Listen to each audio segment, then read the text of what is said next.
Hey guys, what's going on? PrideOfLDN here. You guys know what to do. As always, like, subscribe, all that good stuff. Today we're going through 3 different articles and we're going to give you a little bit of update. Some regarding player transfers and some regarding our fixture against Morecambe. So let's just go straight into it with the first one. 3 Chelsea players out for the FA Cup clash against Morecambe due to injuries. There's one that I definitely saw coming. It's Reece James.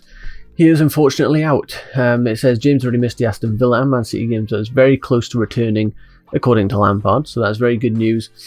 Probably Fulham is what I'd expect. Maybe he comes back. If he's not entirely fit, then I'd imagine the game after.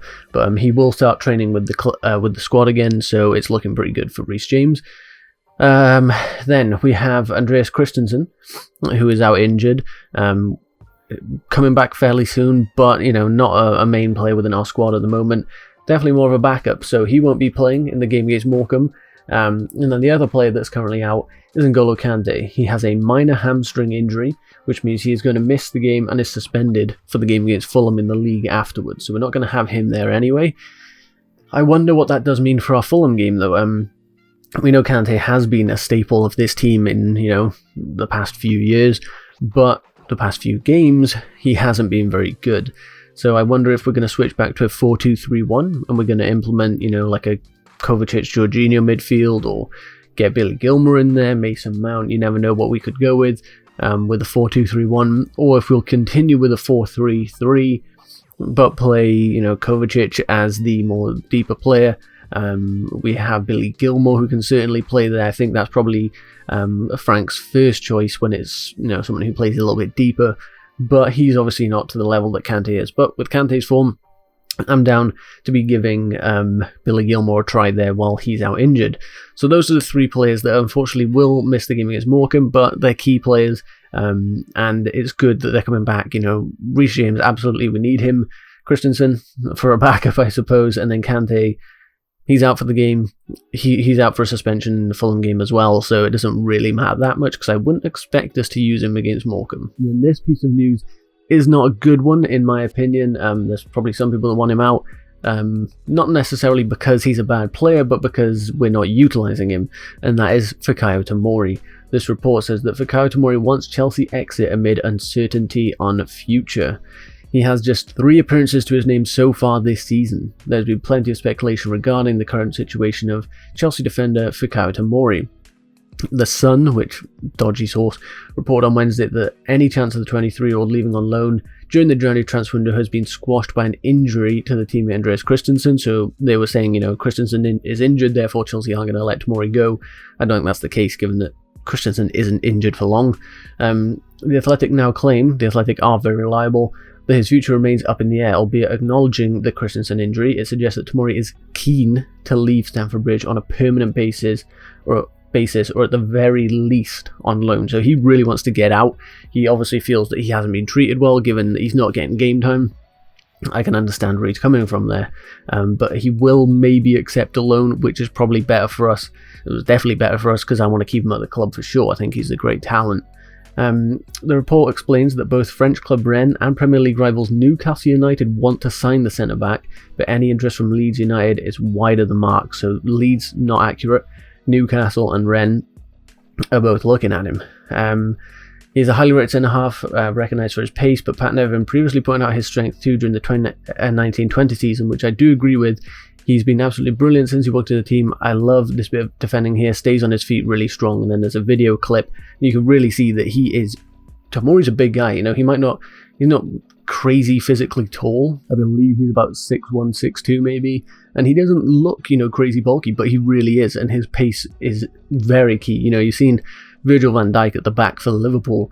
You wouldn't expect him to be crazy fast, but he is, and he's very strong. We know that when it comes to Virgil van Dijk. So if we could have a player like that in our team, who Tomori, incredibly fast, and has got great physicality. He can run down the wing, catch up with a winger that is meant to be faster than him, and he can bully them off the ball because he's pretty huge. So a very key part of his game that I think we're missing.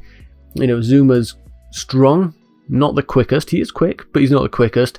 And then we've got Thiago Silva, who obviously is a much older player. You're not expecting the kind of pace from him. So he's decently strong. I wouldn't say he's known for his physical presence. It's a lot more intelligence when it comes to Thiago Silva.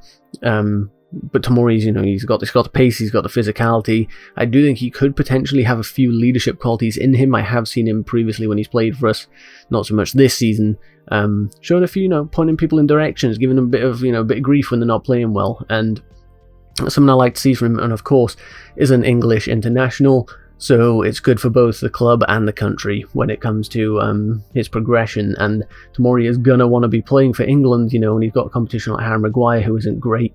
I'm sure he'd be thinking, I can get in ahead of Harry Maguire if I can start getting some game time. So I can understand Tomori's point of view. As a Chelsea fan, I want to keep him desperately, so I hope that we either sell one of Christensen or Rudiger and keep Tomori, to come in and sort of not necessarily a B team player, but come in whenever there's an injury, or Thiago Silva's underperforming, bring Tomori in. We utilise him like that, or we send him out on loan maybe, and then we can implement him into the team when Thiago Silva maybe is looking at moving on, and we can have Zuma and Tomori.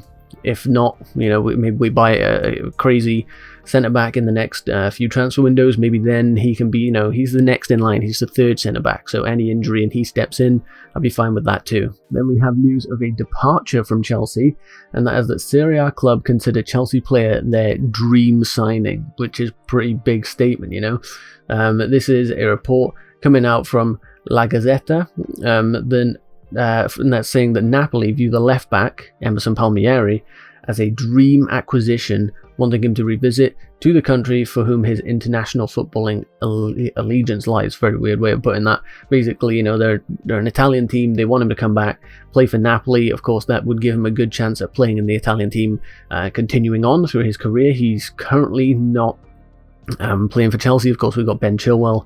I do think I'd quite happily keep Emerson as a backup, but I can understand why he wants to move on, and if he's looking for international football, then it makes a lot of sense. So I have no problem with him moving on.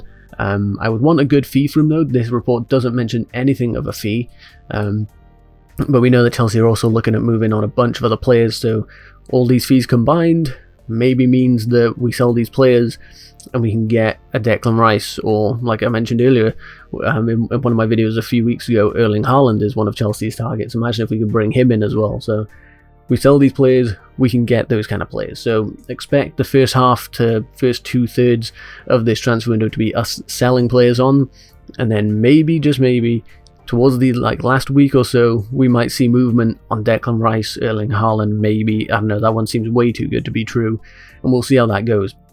Of course, I'll keep you guys up to date. As always, if you did enjoy the video, be sure to leave a like, subscribe, all that good stuff, and I'll catch you on the next one. Goodbye.